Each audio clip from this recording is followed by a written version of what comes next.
Welcome to the Wealth Talk podcast. My name is Zach. Today's episode is going to be fantastic. We have a special guest. As you can see, we're going to be talking about debt and how to utilize debt in your portfolio the absolute correct way. So please welcome from Faster Freedom, Sam Primm. Sam, how you doing? I'm doing well, my man. You ready to rock and roll and drop some knowledge on these fools? Absolutely. Look, we got to drop as much knowledge as we can, as efficient as possible, because there's a saying that says time is money, but I'll do you one better. Time is better than money, because time, you can never get it back. You can always make more money, but you can never make more time back. So let's be efficient with this. Let's do it. I'm ready to go. Let's keep it tight and let's fill them up. Absolutely. So Sam, your journey started with real estate a little while ago. And if anyone knows you, they know you love debt. But let's be real, there is good debt and there is bad debt. Absolutely, without a doubt. I think we can all agree, there's people out there who absolutely hate debt. I get it to a certain extent because a lot of people don't know how to use it, but debt can be good if you know how to maximize it, to leverage, and that's the key word, leverage, to make money. So why don't you kind of start us off with the beginning of your journey and how you've kind of been utilizing debt along the way? Yeah, for sure. So my journey is like nothing super special as far as no like rags to riches story or anything crazy, but it's pretty normal and relatable. So I think hopefully most people can see it and hear it and maybe get like some type of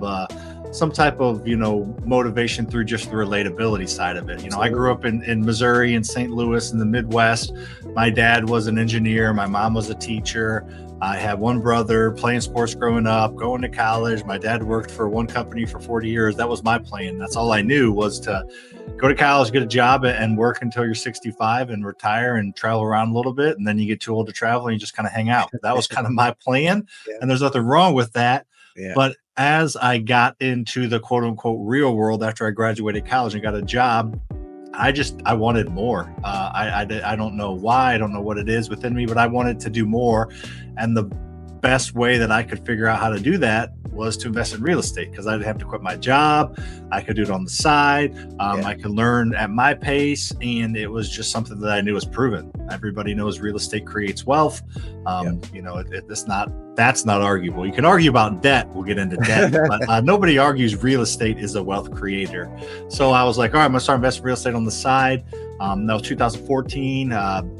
Spent several months trying to find a deal, trying to find funding, do all these things, and finally got my first deal. And then by 2018, I had developed, 25, 30 rentals and had, some wholesales and some flips and some connections, and decided to quit my job in 18 and went all in and have kind of been stepping on the gas since then. So I was kind of looking at, I'm able to do pretty well, 10, 15 flips a year, working 10 hours a week on the side. What happens when I can put 60 hours a week into this thing? So took that leap of faith and quit my job and went all in and been building companies and screwing up a ton and occasional win and having fun and making money ever since. Yeah, absolutely. And it's funny because we kind of have a very similar story. I started a little later than you. I'm a little bit younger. Started myself in about 2017-ish. Kind of the same thing. I was working 9 to 5 and I was happy with it, but just like you get tired of it. You're like, man, you think everything is just so great, being a kid, you're making some money, but then it's like, no, there's got to be something else. And, thankfully, I'm sure you've had coaches and mentors along the way to help you, to bring you to that next level. You've learned from people. And that's what we want to do today. We want to teach people how to use debt the right way. So let me see if you can kind of explain a little bit more in the beginning of your journey. Your first couple of deals, you're trying to find the money. Man, that's like the hardest thing every new investor is like struggling to, where do I get money? How did you find money for maybe the first couple of deals? Yeah. So I own right around 51 million in real estate, and I've used other people's money to buy all of it. So I fell so much in love with debt and leverage and the scalability of it that even when I've had money to put into deals, I've been hesitant to do so, just because, eventually you're going to run out, kind of no matter Yeah. how much you make, for 99.99% of us. So the very first deal was an interesting one. So I thought that you had to put 20% down on rental property. So I knew that you could, borrow money to flip. I'd seen Flip or Flop in those HGTV shows, where I remember whatever his face is, Tarka Musa would like go to his lawyer buddy and get some money and buy the house and split profits with him. So I'm like, okay, you can borrow money to flip, but I want to add rentals because I just, read Rich Dad Poor Dad, read a few things, listened Bigger Pockets, the whole cliche beginnings of rentals build wealth. So I was like, all right, I don't got enough money to put 20% down on rentals, but I want to buy rentals. So I'm going to do a flip, and then I'm going to take that profit and put 20% down on a rental. So for every one rental, I was going to have to do 2 deals. That was my plan. That's all I knew. Gotcha. So I went to probably 15 or 20 different people, had conversations about, lending me money, and finally was able to convince a family friend of mine to give me like $100,000 like credit line, like you can use up to 100 grand. So now I knew how much I could buy and rehab a property for. So spent probably 3 or 4 more months looking at properties, making offers, no real formula to use, didn't understand much of anything. And I finally got one under contract for 77 grand. It was a bank owned property back in 14. Those were somewhat common, and it needed about 40 grand. But I only had 100. I had like 4 grand in my bank account. So I, ended up just doing a ton of the work myself. Me and a buddy just were there every weekend on, Saturday, Sunday. We didn't have kiddos yet. 10 hours each of those days, of evenings when we could, things like that.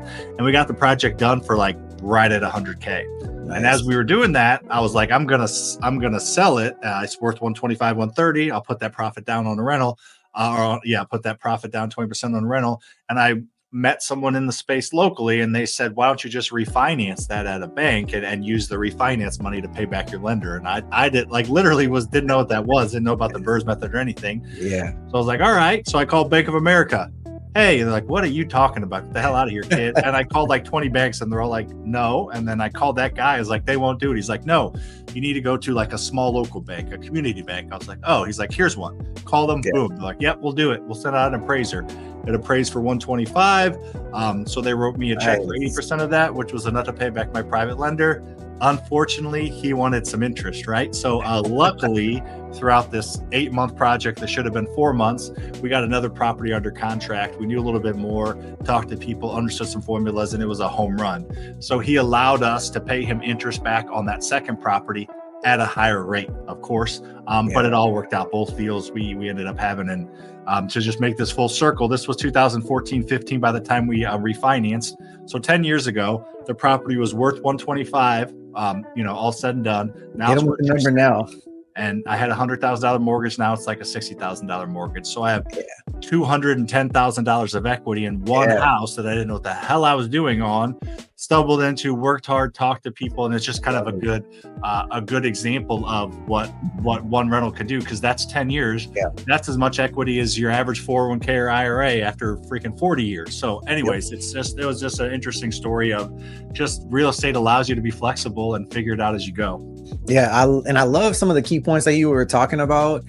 Sweat equity is number one. Like, that's for sure. I live in Louisiana. Dude, it gets hot during the summer. I've been in those houses in the middle of July where it's hotter inside than it is outside because you ain't got no insulation. So I get it. And then another key point that I love that you said is it's hard work. Like, it takes time. Like, your first deal, unless you come from a ton of money, your first 1, 2, 3 deals are not going to be the prettiest. You're going to actually probably lose money most of the time. But if you can make money, that's great. But the biggest thing is you're going to learn. If you are willing to just be like, you know what, I don't know everything, but I'm going to take everything from this first one, do better on the second one. Everything from the second, do better on the third. By the time you get someone like you who's got 50 million in real estate, you know what you're doing. And now you can kind of give back. So I love those key points you were talking about. So what was your biggest concern? Because I know when people talk about debt and getting into debt, it sounds scary, and admittedly so. I get it. We've all been beginners. It does sound scary, right? What was the biggest thing that allows you to overcome that fear of getting into debt? Obviously you have 50 million in real estate, so you're in debt. but it's cash flowing, so it makes sense. But what was that like thing that kind of tipped it for you that said, okay, I can do this? Yeah, I think it was probably a couple of things, probably some ignorance and stupidity to just think that you're going to be able to do it, right? There's that involved, right? And then I think just I'm a pretty literal guy. And, I just see the examples, the numbers make sense. It's like, there's good debt and bad debt. We're taught that debt is bad growing up, right? So we can dive into debt a little bit now, but there's a difference. Bad debt is borrowing money to buy liability. Good debt is borrowing money to buy an asset. And that just makes sense to me. If I'm borrowing money to buy something, and that something's going to pay off who I borrowed the money from, and that something also creates wealth for me, I don't even need to know anymore. I'm just going to go do it and figure it out. So I don't know if there was a super aha moment. It's just the fact that I was adding up rentals and stacking, and I had a $1 million portfolio, a $2 million portfolio, and I was starting to get to some decent sized numbers. And I'm thinking, well, that's, and I've used none of my own money, all by, leveraging good debt. So I think just not listening to everybody else and all the people that tell you debt is bad, and then just, don't outthink the room, right? If it makes sense and looks like it, just go ahead and do it. Yeah, I know there's that saying that, and I've said this a couple of other episodes, analysis paralysis. Like, you can legitimately get into something and it makes sense, right? It's 1 + 1 is 2. But for some reason, your brain just want to say, no, it's adding up to 3, or it's just not adding up. So I totally get it. So from now, you got a couple of properties, and I really want to dive into debt a little bit more, because you mentioned good debt, bad debt. I love this example of leverage. Someone showed it to me. If you can imagine a picture of a very tiny like marble holding up this gigantic marble, it almost seems like it should not make sense, but it does. And that's exactly what leverage and debt is. You put in a little bit and you gain something large. Even if you do a turnkey property, you put 20% down, but you have the whole property that is yours now. I mean, bank owned, we could split hairs all day, but essentially you own it. So how should someone go about knowing the difference? We could easily say good debt, bad debt, but what can someone look for in a specific property and say, this is going to be a good debt, this property is not going to be a liability, it's going to make me money? How can someone analyze that? Yeah, so I'll broaden it and then I'll narrow it. So the best way to tell if a general something you're buying is good debt or bad debt is, does it go up in value and does it cash flow? I borrow money to buy my wife. She has a nice car. She has a Lincoln Navigator, right? I could write a $100,000 check, or I could borrow money whenever we bought it at 3%, and that's debt though, right? But it doesn't go up in value and it's not producing any cash flow. So it's bad debt, and bad debt's okay as long as you can afford it. I'd rather have $100,000 somewhere else. Yeah. Good debt is borrowing money, the same thing, but you're buying something that's going to go up in value over time, and that's going to produce cash flow. And that equity that's created and that cash flow that's created, it allows you to take care of the debt side of things. So that's like the filter. Like, I think you probably know if you're borrowing money to buy something that's an asset or not. But if you don't know, is it going to go up in value and is it going to produce cash flow? If it does, and you can manage it well, borrow the damn money and buy it, because leverage is the name of the game. From Elon Musk to Mark Zuckerberg to anybody that anybody knows that's watching or listening, wealth is created through leverage and through debt. There's nobody that's done it without debt, except maybe Dave Ramsey, who did call me a liar on his show, by the way, which is But Dave Ramsey's the only one that's created massive wealth without debt. I'm going to go with the other 99.999% of people that's created wealth. I'm not going to go with the exception. I'm going to go with the rule. So there's that side of it. But then when you're looking at specific properties, to not get too detailed, there's two main things. One thing is you need to run your max allowable offer formula and understand that there's enough equity in the deal to make it make sense to be able to go to a bank and to be able to get it financed. So you need equity, and then you need cash flow. And cash flow is pretty simple. You just take the rent minus all your expenses. And the beautiful thing about that is you're going to know most of your expenses. You're going to know what the mortgage is going to be about. You're going to know taxes. Find the taxes online. You're going to be able to know what insurance is, get a damn quote. You're going to be able to know, what your maintenance is, what your property management. You should know all these numbers. So, because you're going to buy some deals that there's equity, but there's no cash flow because it's just too expensive. We're going to find some deals that there's no equity, but there is cash flow because it's a lower end property. So just finding that mix of equity and cash flow before you buy, and things are going to change after you buy, of course, but generally getting conservative and realistic with those numbers is the main things to look for. So there's your macro to micro. Yeah, I love it. No, dropping all the knowledge. Perfect. So, and it's funny because I heard someone talk about debt one time, and I thought it was a genius way of looking at it, and maybe you'll agree, is if you think about it, if you get into debt and you're leveraging properly, you're creating assets, creating wealth, you're positive, right? But if you get into too much debt, right, maybe you become over leveraged, or maybe you're, like a lot of Americans, unfortunately, that just rack up credit card debt, right? You'll be in the negative. But if you pay off all your debt, you have zero debt, like nothing at all, no assets, but no liabilities. Guess where you're at? You're at zero. Who wants to be at zero? Like just zero. I guess if you want to live off the grid, that's perfect. But to just be at zero, like nothing, zero, to me, that made no sense. When I heard that, I was like, you know what? I have to start learning how to leverage. And one thing that I've been recently learning over the past couple of years is how to get creative with it. Lenders, a lot of times, what I've seen is they don't care so much about you.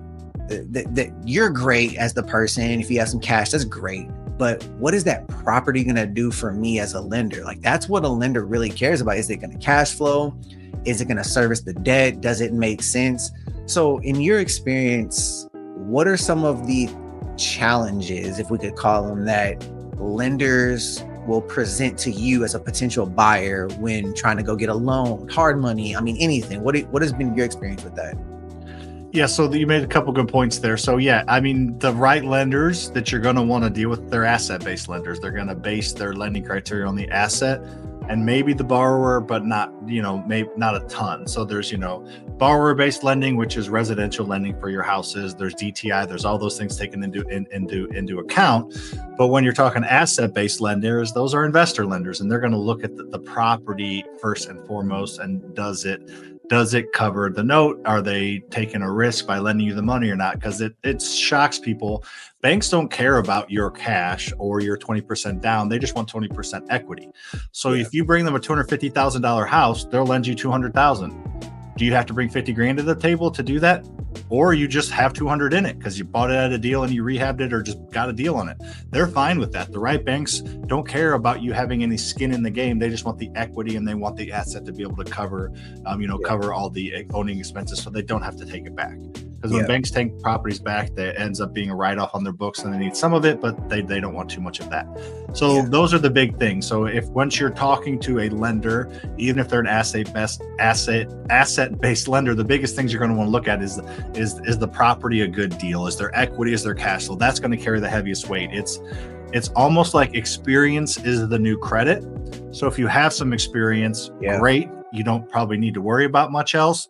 If you don't have the experience, then credit kind of can come up a little bit. So even asset-based lenders are going to look at you personally a little bit. If you do a true DSCR, debt service coverage ratio loan, they're not going to pull your income. They're not going to pull your W-2, but they will look at your credit. So, keeping care of your credit is a big thing. And if you have a bad credit, there's a ton of options still. But if you want to hold notes long-term, you got to have that credit to a certain point. So the biggest things I tell people is make sure that asset makes sense. And then depending on your experience level, make sure your credit is as good as it can be.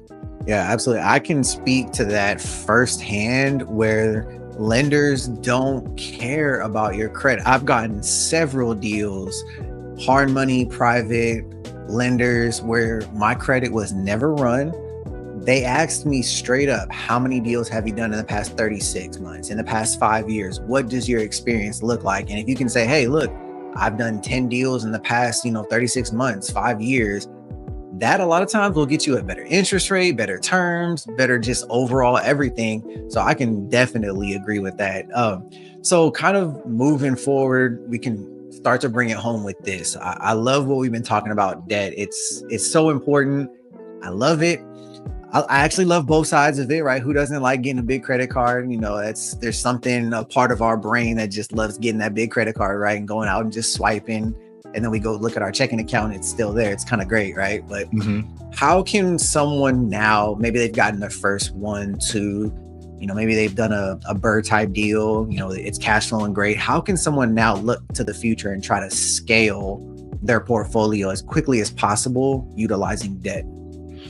The best way to scale as quickly as possible utilizing debt is to get multiple funding sources. Like, you want 2 or 3 private lenders, you want 2 or 3 hard money lenders, you want some small local banks, you want some national DSCR lenders. You need to be able to have multiple funding options, because not every bank, not every lender, not every person you're dealing with has an appetite for every single deal. So obviously there are limits to how much they will lend you. There's limits to how much small banks can legally lend you. It's called the legal lending limit. It's all based on the books of the bank and how much liquidity they have versus their assets that they're lending. So there's a limit to how much most people can lend you. So having multiple sources to A, not cap out, and B, to be able to push certain properties and certain, deals down certain funnels that make most sense for those specific lenders. There might be a small local bank that loves this area of town and doesn't like this area of town, or there might be a private lender that, only wants to lend up to a certain amount of money, but you found a deal that's more. So multiple options to be able to pull from is going to be huge. And then just creating a pipeline of deals. You probably could have similar numbers. Every 10 or 15 deals you look at is going to be something you buy. So they're not all deals. You're going to have to go raid through some crap. So if you can increase your quality of lead flow so that 1 out of every 5 to 7 deals you look at is a deal, as opposed to 1 out of every 15, you just saved yourself a third of the time, or you just saved yourself so much time of evaluating, underwriting. So there's no magic potion, right? It's just getting brilliant at the basics, and the basics are funding and the basics are deal flow. So if you can just not try to get all fancy, not just get brilliant at the basics of fundraising and multiple sources, and brilliant at coming up with the basics of multiple lead gen sources. I mean, we did it. We bought a couple bad deals, but I bought $15 million in real estate in 12 months from 21 to 2022. And it was just, we had everything lined up and we just stepped on the gas like idiots. And some of the deals weren't the best, but we didn't know, because we were just buy that apartment, buy this, buy that, those about 42 houses in one neighborhood. We bought a 32 unit apartment complex, a 20. We were just going and blowing. And unfortunately, they weren't all the best deals, but we were able to do it because we just had everything lined up. So obviously you have to have some discipline in there, but I think those are the things. Yeah, no, I completely agree. I firmly believe every real estate investor who's experienced, who's done a couple of deals, I guarantee you, has done a deal that has not turned out well. You have lost money, you have lost time, might have lost some hair, might have some gray head. I firmly believe if you're going to be good at this, right. Luckily, I don't have any yet, but my wife swears the other day she saw 1 or 2, and I'm like, I can see one. I'm just kidding. Oh, see, there we go. But I promise you, you will never learn anything better than making a mistake. As long as it's not a detrimental, I lose everything type of mistake, making mistakes, man, you learn so much.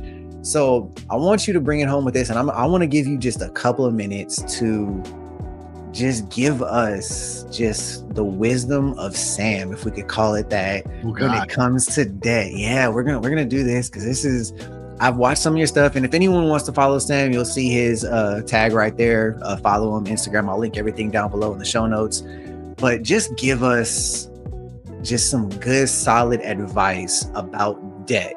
I could give a whole bunch, but we want to hear from you. All right, perfect. Let's do it. So I'll macro to micro it again. So the biggest thing you hit on a little bit is failure. And this has to do with debt, but it has to do with more just being successful. So I think the biggest mistake that most people make is avoiding failure. Failure is legitimately part of the process. If you were to map out the perfect success story, it still involves failure. Yeah. It's failure, lesson learned, win, failure, lesson. You're not going to do it without failing. So if you expect to not fail, you're going to be sorely disappointed, or you're never going to push yourself. So you have to fail to win. Put that in your brain now. I'm going to screw up. I'm going to fail. I'm going to lose money. Because if you're not, that means you're not winning. So just understanding that it's part of the process. There's no path around it. And failing is not failing. It's learning. If you learned a lesson, it's not called failure. It's called learning. So there's that side of it. But then when it comes to the debt side, just truly understanding the power of debt. Mark Zuckerberg was one of the youngest billionaires ever. Guess what? He did exactly what me and you do with houses, but with a software company, with social media. He borrowed money to make it from Peter Thiel, to make it monetizable, to create more ad revenue, and to make it more valuable.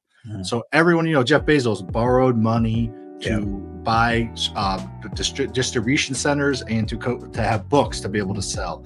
Everybody borrows money to create their wealth. Elon Musk borrowed money to buy Twitter. He didn't write a $44 billion check. Look it up. Wells Fargo, Bank of America, and a ton of investors gave him the money to do it, and he leveraged some stock options. So everybody borrows money to create wealth. Cash does not create wealth. Flipping houses does not create wealth. Wholesaling does not create wealth. The only way to get ahead financially in the current system that we live in right now is to get into debt, to borrow money. As long as you do it the right way, it's the only way out. Most people think that today's financial system is broken. It's actually working exactly how it's supposed to. Today's financial system was invented and created for people to go to work, punch in, punch out, and not create any financial freedom or not have any really freedom. That's why the school system's set up just like the factory worker system is set up. Go to work, listen, stop on a bell, start on a bell, 5 minutes between classes, 20-minute lunch, back to work.